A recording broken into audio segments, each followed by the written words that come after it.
Eder. Mac.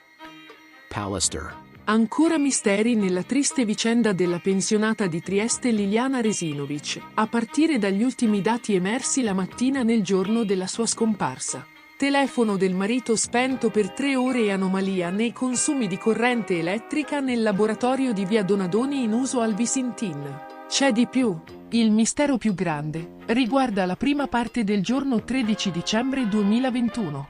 Nonostante esistano una miriade di foto che ritraggono la coppia nei momenti di svago, non esistono o non sono state fornite immagini relative a quella prima parte della giornata del famoso 13 dicembre, necessarie per avere un quadro dettagliato delle ultime giornate di Liliana.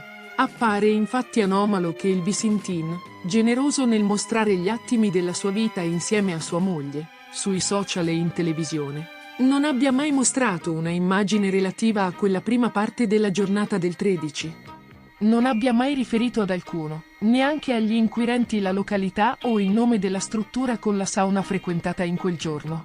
Seppur qualcosa sia stato tentato da un famoso programma televisivo in tal senso, la risposta è stata: non ci risulta di averli avuti come ospiti in quel giorno. Appare anche strano che i messaggi, forse anche quelli del 13 dicembre, nel dispositivo di Liliana, eccetto quello del 16 dicembre, siano stati cancellati.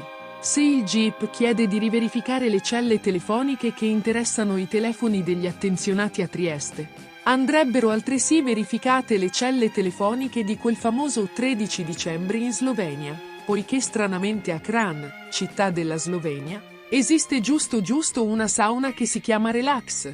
In Relax, pensando a domani, interessanti anche i passi registrati dal telefono di Liliana quel famoso 13 dicembre tra le 10 e le 11 del mattino.